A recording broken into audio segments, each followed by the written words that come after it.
Bismillahirrahmanirrahim. Assalamualaikum warahmatullahi wabarakatuh.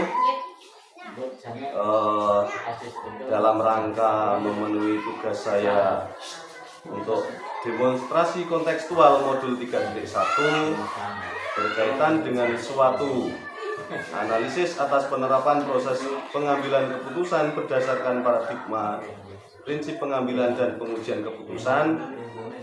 Di sini saya Adi Nugroho, CGP Angkatan 9 dari SDN 2 Wonodadi Kulon, akan melakukan wawancara dengan Kepala Sekolah SDN 2 Wonodadi Kulon.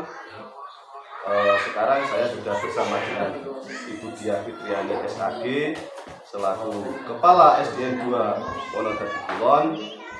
Untuk selanjutnya saya akan mulai wawancara dengan beliaunya Ibu Diah Fitriani.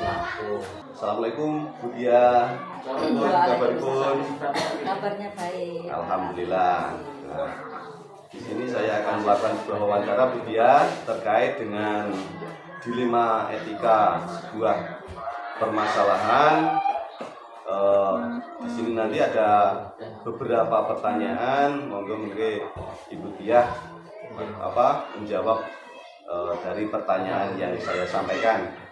Untuk pertanyaan yang pertama, selama ini bagaimana Ibu dapat mengidentifikasi kasus-kasus yang merupakan dilema etika atau bujukan moral? Terima kasih Pak Adi. Saya di sini akan mencoba menanggapi dari kasus yang telah Bapak identifikasi. Ya.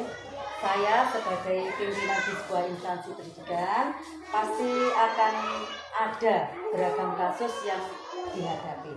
Baik itu kasus yang keduanya benar tapi saling bertentangan, yang dikenal dengan dilema etika, ataupun kasus yang salah satunya benar dan yang lainnya salah. Kedua kasus tersebut harus dapat diidentifikasi dengan benar agar tidak ada kesalahan dalam pengambilan keputusan. Cara saya untuk mengidentifikasi mana dari kedua kasus tersebut adalah dengan memahami masing-masing kasus. Tentu saja untuk memahami kasus tersebut, saya harus berkomunikasi dengan pihak-pihak yang terlibat. Setelah permasalahan sudah dipahami, maka saya perlu melakukan beberapa hal untuk bisa memetakan apakah kasus tersebut merupakan bujukan moral atau dilema etika. Untuk itu perlu dibuatkan daftar pertanyaan identifikasi kasus. Syarat sebuah kasus merupakan dilema etika jika kedua masalah yang berbenturan tersebut tidak melanggar hukum dan serta norma-norma yang berlaku atau menimbulkan ketidaknyamanan sosial. Jika kasus tersebut sudah lolos diidentifikasi dari syarat-syarat tersebut, maka dipastikan kasus tersebut adalah kasus dilema etika. Sebaliknya, jika syarat-syarat di atas tidak terpenuhi, maka kasus tersebut disebut sebagai kasus bujukan moral. Itu Pak Adi yang bisa saya tanggapi dari kasus yang penjenengan ajukan. Oke. Selanjutnya untuk pertanyaan yang kedua, selama ini bagaimana Ibu menjalankan pengambilan keputusan di sekolah Ibu, terutama untuk kasus-kasus di mana ada dua kepentingan yang sama-sama benar atau sama-sama mengandung nilai kebajikan? Untuk kasus dilema etika, saya akan mempertimbangkan kedua hal yang sama-sama benar tersebut dengan membenturkan faktor apa atau pihak. Apakah kepentingan perorangan atau kepentingan banyak orang, mengandung nilai-nilai kebenaran atau kesetiaan, rasa adil atau belas kasihan, ataukah berdampak untuk saat ini atau seterusnya. Untuk selanjutnya, langkah-langkah atau prosedur seperti apa yang biasa Ibu lakukan untuk selama ini? langkah-langkah yang saya lakukan selama ini adalah dengan suara hati dan nalar harus sejalan untuk memilih kebenaran yang paling kecil madorotnya dan besar manfaatnya, dengan mempertimbangkan kepentingan peserta didik jika kasus itu berhubungan dengan peserta didik, berdasarkan pada prinsip berpikir berbasis hasil akhir, berpikir berbasis peraturan, dan berpikir berbasis rasa peduli. Tahap berikutnya, saya akan melakukan investigasi dengan memeriksa kembali fakta-fakta dan temukan peluang, lalu baru kita akan membuat keputusan. Lalu keputusan itu ditinjau kembali sehingga keyakinan seseorang, keyakinan kebenaran itu ada, dan insya Allah dalam bimbingan Allah keputusan yang kita ambil adalah keputusan yang Jawab. Tetap untuk pengambilan keputusan itu harus berdasarkan dari hati dan berdasarkan nilai-nilai kebenaran. Baik, untuk pertanyaan selanjutnya, hal-hal apa saja yang selama ini Ibu anggap efektif dalam pengambilan keputusan pada kasus-kasus dilema etika? yaitu dengan cara menyederhanakan pokok permasalahan dan membangun kebijakan.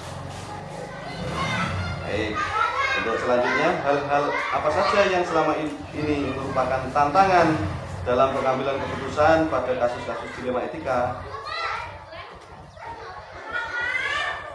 Tantangan yang saya hadapi adalah pasti ada pihak-pihak yang menerima dan ada pihak-pihak yang tidak menerima. Jadi apabila ada pihak-pihak yang tidak menerima, bagaimana kita bisa memahamkan mereka agar mereka itu bisa dengan ikhlas memahami dan melaksanakan atau menjalankan keputusan, sehingga keputusan itu dapat kita sepakati semua. Baik, untuk pertanyaan yang keenam, apakah Ibu memiliki sebuah tata cara atau jadwal tertentu dalam sebuah penyelesaian kasus dilema etika? Maksudnya, apakah langsung menyelesaikan di tempat, ataukah memiliki sebuah jadwal untuk menyelesaikannya, atau mungkin berbentuk prosedur yang seperti apa yang nanti akan dijalankan? Untuk penyelesaian sebuah kasus, kami tidak ada jadwal tertentu dalam menyelesaikan sebuah kasus. Kami hanya memprioritaskan mana kasus-kasus yang harus segera diselesaikan dengan secepatnya. Itu tergantung dari jenis kasus dan pentingnya kasus tersebut diselesaikan. Tujuannya apa? Agar tercipta lingkungan sekolah yang sehat dan kondusif bagi semua warga. Intinya nanti berpihak sama murid, ya. Oke. Selanjutnya, untuk pertanyaan yang ketujuh, adakah seseorang atau faktor-faktor apa yang selama ini mempermudah atau membantu Ibu dalam pengambilan keputusan dalam kasus-kasus dilema etika? Faktor yang bisa mempermudah atau membantu saya dalam mengambil keputusan dalam kasus dilema etika adalah kita berkomunikasi dengan baik dengan semua warga sekolah. Yang kedua, pengelolaan emosi yang baik serta pemahaman tentang teori pengambilan keputusan sebagai seorang pemimpin menjadi faktor yang mempermudah dan membantu pengambilan keputusan. Untuk selanjutnya, ini pertanyaan yang terakhir, ya.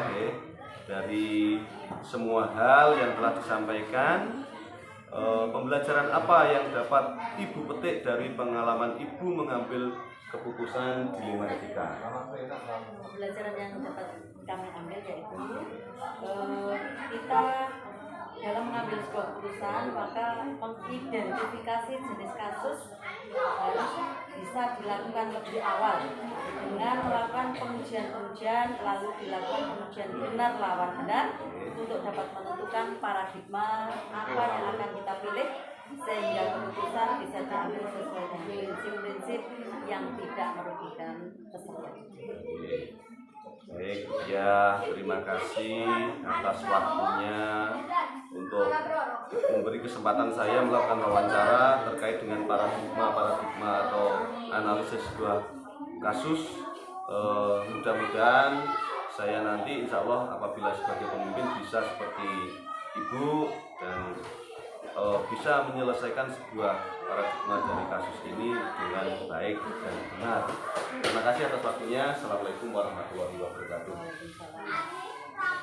Oke. Ampun.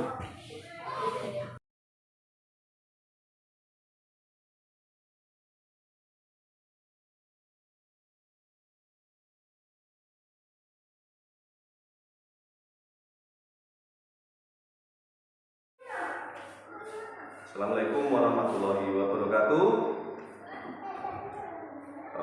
Dalam rangka memenuhi tugas dari demonstrasi kontekstual modul 3.1 berkaitan dengan analisis dan penerapan proses pengambilan keputusan berdasarkan paradigma prinsip pengambilan dan pemujian keputusan.